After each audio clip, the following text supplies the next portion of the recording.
bag is for you, brownie eyes. It comes as no great surprise that it might look like I'm surfing, but here we call it smurfing, and it seems to me that it's working. Okay guys, let's all settle down and chill out.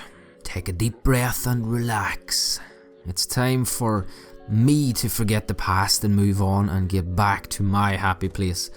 Now, we've all had our 2 cents say on the wrongdoings of Keemstar and how much we all feel strongly against his actions here on YouTube and how he dealt with the issue. Now, I use that phrase loosely, dealt with. We all have our say on how he dealt with it. Now, my opinions of him certainly hasn't changed, but all I know is that this has affected me and affected our little community we have here. Now, to go back to a previous video of mine, why do you do YouTube? Well, it certainly wasn't to direct hate at anyone or even make enemies. If we continue to play the vigilante or devil's advocate here on YouTube, does that make us any different from what we are fighting against? Okay, fight for what is right, I understand that, but is it worth it? Is it worth putting yourself through this aggression and this frame of mind? Do you or I want to swim with the sharks and get eaten, or shall we, we'll say, go back to that island and ignore the sharks? I prefer the latter.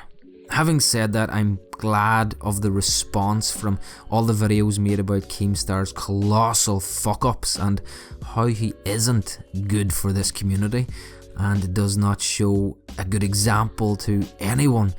But look at it this way, and I think this is probably what Keemstar was looking for. Bad publicity is still publicity all the same. Don't feed the trolls and certainly do not feed the sharks. Keemstar is both. Now, moving on, I felt the need to get that off my chest, and as I say, I don't regret doing that commentary, but it did make me angry and unhappy, and watching so many of my fellow content creators doing the same, there was such an air of aggression and hatred and hostility around the community, and I don't want that from YouTube. I don't want that in this community. I do YouTube as a hobby that I enjoy and to have fun. And I'm very grateful to have actually made friends from doing this. I've met genuine people, unbelievable characters here on YouTube. You know, personalities, funny and sincere YouTubers, you know, that I do interact with almost on a daily basis. I never ever expected that from YouTube.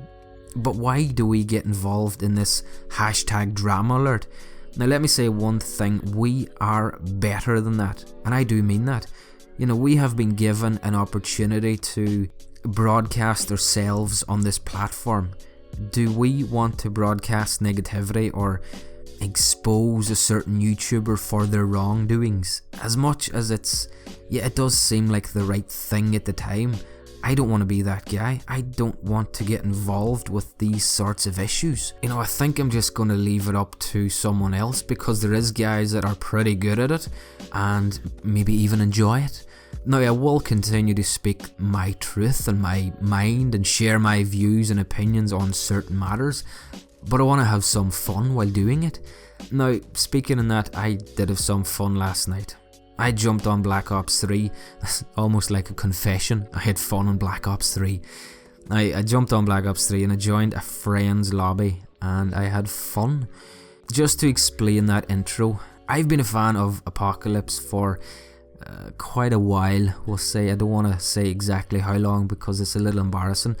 It's almost like I know so much about him. Now, I've always obviously admired his work, and I know so many people do as well. He's a master of analogies, and he has a certain, now this sounds a little strange, he has this favourite uncle feel about him. I know that sounds a bit strange. Do you feel the same, or is it just me? I don't know.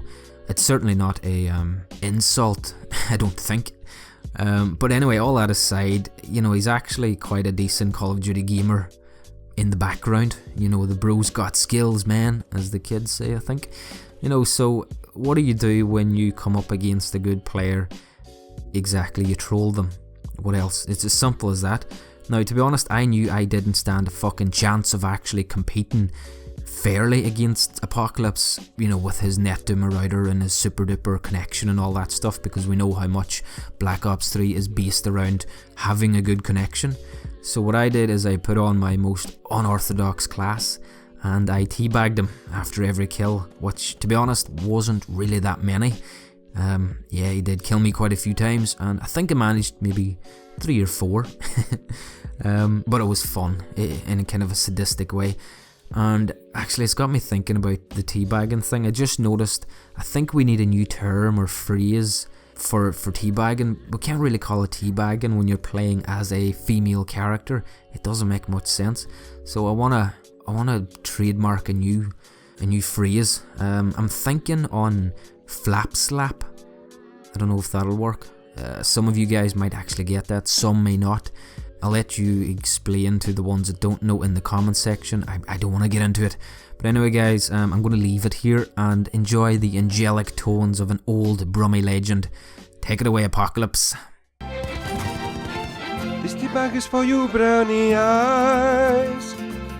It comes as no great surprise that it might look like I'm surfing, but here we call it smurfing, and it seems to me that it's working. So next time you hide and you chill, trying to get a cheap kill, remember I will come find you and be right behind you and go balls deep inside you. Wiriba!